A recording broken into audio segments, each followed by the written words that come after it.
So I'm back with another video. This one's not going to be so much about the cameras as it normally is. Obviously I have a camera right in front of me because when you talk about cameras and photography, I think, well, when you talk about photography, cameras come hand in hand, and I just like cameras. And right in front of me is my Nikon S3, as you can probably spot. And it's got the Voigtlander Color Scope R 35mm f2.5 lens. And the reason I chose this camera is because it's kind of rough. I put the snake skin on it. Some people hate that, but I like it. It hasn't held up too well over the last year or so, but it's still holding on there.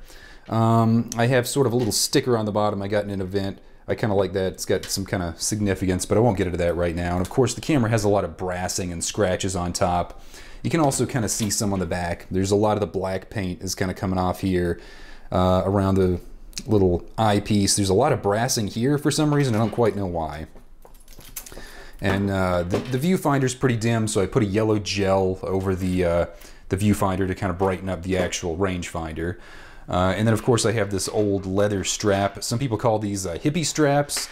This one is more of a leather that's kind of tooled, and it's got these nice brass fittings on it. I really like it. I call it more of a cowboy strap than a hippie strap, but this is a really nice setup to me. And I know it's not everybody's cup of tea. A lot of people want cameras that are in pristine condition, as I've discussed before, and this one is not. But regardless of that, I still think in some ways, it's not necessarily my favorite camera, but I definitely carry it around with me a lot. It has its flaws, it has its ups and downs. I opened this up and recalibrated the shutter personally, and it seems to have one of the most accurate shutter speeds out of all the cameras I own.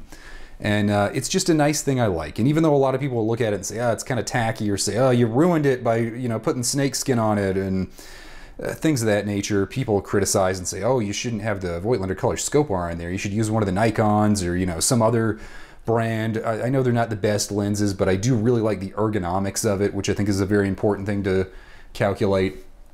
Now you're probably wondering, all right, what are you going on about? This sounds like one of your regular videos where you ramble on and on and on about cameras. And I want to compare this camera to something else. So I have this right here. This is a Native American medicine bag.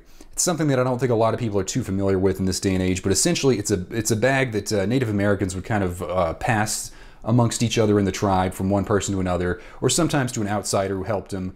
And it's just a simple bag, and it would have things in it of spiritual significance. Now what's in the bag varies depending on the kind of tribal region. I know the Navajo put a lot of like crystals and minerals in the bag. This one is more in the Eastern style of like the Cherokee and Chippewa, and it has more natural and personal things in it. The interesting thing about these medicine bags is you're never supposed to show or tell people what's in them. That kind of breaks the medicine or the, you know, the kind of spiritual power they have. And I know this probably seems like a really weird analogy. You're thinking, why are you going on about this? This is some weird hippie thing.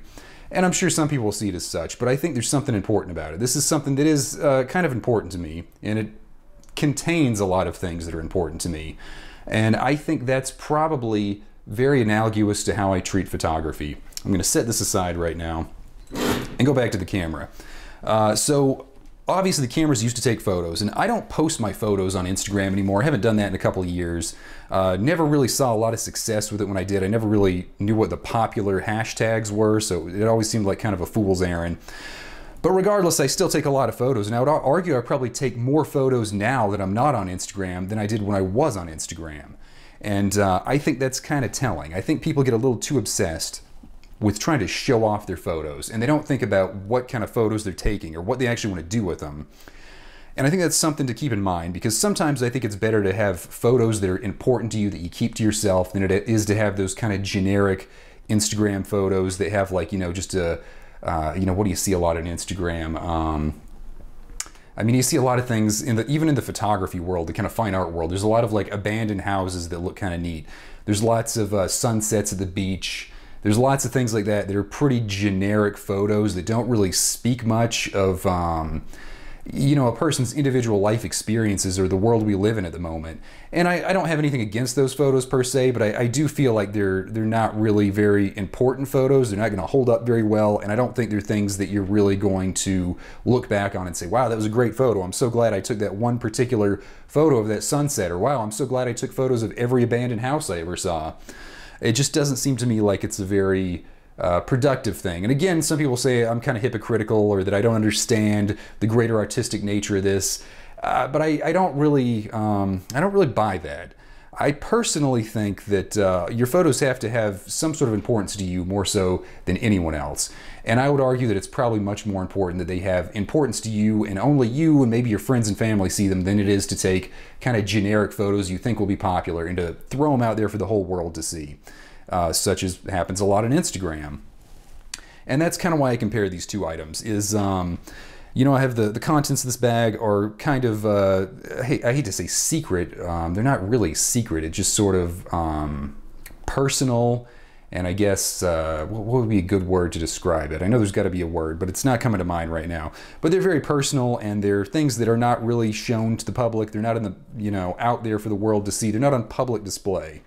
And sometimes I think you kind of have to treat your photography the same way. Sometimes you have to take photos and, you know, just revel in them personally and not be obsessed with letting the whole world see them.